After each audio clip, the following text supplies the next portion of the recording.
अस्सलाम वालेकुम, welcome to बंदा नेक चैनल। आज हम डिस्कस करेंगे बच्चों में बाजू की हड्डी का टूट जाना। कोहनी से लेके रिस्ट के दरमियान जो हमारी बाजू की हड्डी, इसके टूटने पे आज हम बात करेंगे। बच्चे खेलते हैं, कूदते हैं और उनकी जो सबसे ज़्यादा हड्डी टूटती है वो या तो बाजू की टूटती है या टांग की टूटती है। अब बाजू की हड्डी टूटने के बाद अगर बच्चे की उम्र 10 साल से कम है और हम कैमरे की मदद से फ्रैक्चर को बैठा दें तो there is no need of surgery. इंशाल्लाह बच्चे का जो फ्रैक्चर है वो प्लास्टर में ही जुड़ जाता है। और अगर प्लास्टर के दौरान हमें महसूस होता है कि यार ये हड्डी आपस में बैठ नहीं रही, तो हमें सर्जरी की तरफ जाना चाहिए। एक बच्चा आया 1 हफ्ता पहले मेरे पास, तो उसको पहले तो देसी पट्टी लगी हुई थी जरा की, वो मैंने उतारी, उसका फ्रैक्चर था। उसकी राइट आर्म का ना रेडियस ना ये कलाई से पीछे वाली दोनों हड्डियां फ्रैक्चर थी। तो मैंने एज़ यूजुअल बच्चे की एज देखी, वो 10 से 12 साल के दरमियान में था। फिजिक भी बच्चे की ना एज के लिहाज से कम थी। तो मैंने डिसाइड किया कि मैंने बच्चे को कैमरे की मदद से ना प्लास्टर लगाता हूँ। मैंने अपनी टीम के साथ मिलकर ना कैमरे की मदद से बच्चे को प्लास्टर लगा दिया और उनको क्लियर कट बताया, क्योंकि बच्चे की एज 10 साल से ज़्यादा है और इसकी हड्डी पहले अपनी जगह से काफ़ी ज़्यादा हिल चुकी हुई थी, जैसा कि आप एक्सरे में देख सकते हैं। तो चांसेस है कि बच्चे का ये प्लास्टर में हड्डी उतनी अच्छी ना बैठ सके, तो हमें इसका ऑपरेशन करना पड़ेगा। तो खैर उसके अब्बा जी को मैंने अच्छी तरह समझा दिया। अब वो इमरजेंसी में कल मेरे पास वापस आए हैं। मैंने उसका एक्सरे करवाया तो वही बात हुई, जो हड्डी थी वो अपनी जगह से काफ़ी हिल चुकी हुई थी, तो जो कि एक्सेप्टेबल नहीं था। अगर हम हड्डी को छोड़ दें तो वो गलत जुड़ जाएगी, वो एक्सेप्टेबल नहीं था। तो मैंने फिर अपने सीनियर के साथ डिस्कस किया कि बच्चा 10 से 12 साल के बीच में है, तो हमें इसकी बाजू का ऑपरेशन किस तरह का करना चाहिए, क्योंकि हमारे पास कैमरे की फैसिलिटी मौजूद है, सी आर्म मौजूद है।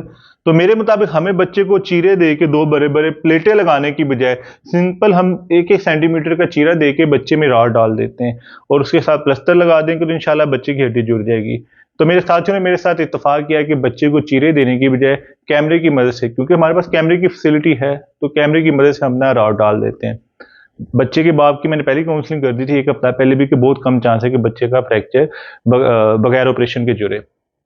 बच्चे को ऑपरेशन थिएटर में शिफ्ट किया गया, बेहोशी दी गई है। बच्चे को मुकम्मल बेहोश करने के बाद फिर हमने कैमरे की मदद से बच्चे को, पहले हम बाजू में होती हैं 2 हड्डियां, एक अंगूठे के साथ और होती है, उसको कहते हैं रेडियस, और जो आपकी लिटिल फिंगर होती है ना, इसके साथ जो आती है उसको कहते हैं अल्ना। तो हमने पहले डालना शुरू किया, जो रॉड डाला है वो यहाँ पे 1 सेंटीमीटर का चीरा दे के ना, जो अंगूठे थंब के साथ हड्डी आती है रेडियस, इसमें रॉड डाला है पहले।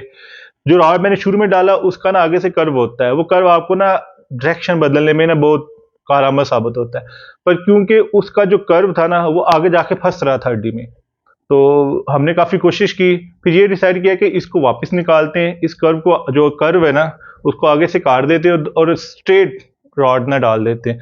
तो अल्लाह ने उसमें हमें कामयाबी अता की, हमने रॉड डाल दिया। अब दूसरी हड्डी को भी हमने, जो लिटिल फिंगर के साथ वाली हड्डी अल्ना थी, उसको हमने कोने के करीब से ना इंसिजन दिया, वहां से रॉड डालना शुरू किया। अब आप एक्सरे में देख सकेंगे तो एक एरिया नजर आ रहा है, हड्डी है, उसके दरमियान गैप नजर आ रहा है, फिर नीचे से हड्डी शुरू हो रही है। जो ये गैप नजर आ रहा है ये ग्रोथ प्लेट है। इस ग्रोथ प्लेट को हम डैमेज नहीं कर सकते, और इसलिए जो हमारी एंट्री साइड होती है ना, इस ग्रोथ प्लेट से आगे 2 सेंटीमीटर, 2 से 2.5 सेंटीमीटर आगे रख के तो डालते हैं। अगर हम बिल्कुल चुंज से, हड्डी जहां से शुरू होती है और ये जो फाइसिस एरिया, ग्रोथ प्लेट वाला एरिया, जो कि एक्सरे में आपको ऐसा लगता है कि शायद यहाँ पे कोई फ्रैक्चर, वो फ्रैक्चर नहीं, वो ग्रोथ प्लेट होती है इसमें, क्योंकि बच्चों में ग्रोथ हो रही होती है। हमने उसको अवॉइड करना है। सिंपल एक प्रिंसिपल होता है कि आपने ग्रोथ प्लेट को अवॉइड करना है।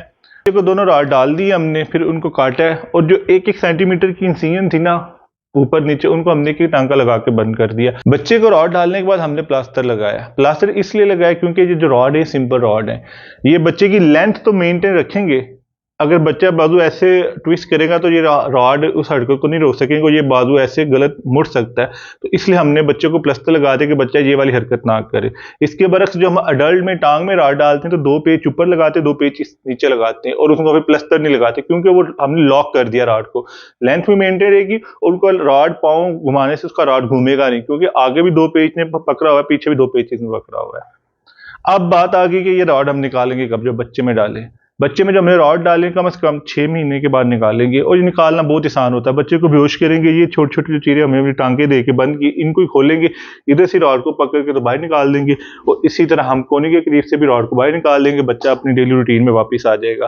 बच्चे को हमने रॉड डाल लिया, प्लास्टर लगा दिया, बच्चे को हमने छुट्टी दे दी, दवाइयाँ उसको तजवीज़ की और उसको सख्ती से बोला कि आपने ये दवाइयाँ ज़रूर लगवानी है। मरीज अक्सर घर जाके दवाइयाँ नहीं लगाते, या ऐसी जगह से दवाइयाँ लगाते जहाँ पे स्टेरिलिटी का, साफ सफाई का ख्याल नहीं रखा जाता और इन्फेक्शन हो जाता है। अब हम अल्लाह करे कि बच्चे को किसी किस्म का कोई इन्फेक्शन ना हो तो इंशाल्लाह 6 महीने बाद हम ये रॉड निकाल देंगे। आपको किसी किस्म का कोई मुझसे सवाल करना तो आप कमेंट में कर सकते हैं, इंशाल्लाह मैं कोशिश करूँगा कि जवाब दे दूँ। और एक और बात जाते जाते मैं बताना चाहूँगा कि अगर इस तरह का फ्रैक्चर अडल्ट में आता है, मैच्योर बंदे में आता है जिनकी ग्रोथ हो चुकी होती है, तो उसमें हम इस तरह का रॉड नहीं डालते, उस पर हम प्लेटें ही लगाते हैं।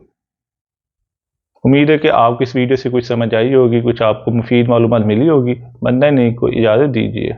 अल्लाह हाफिज़।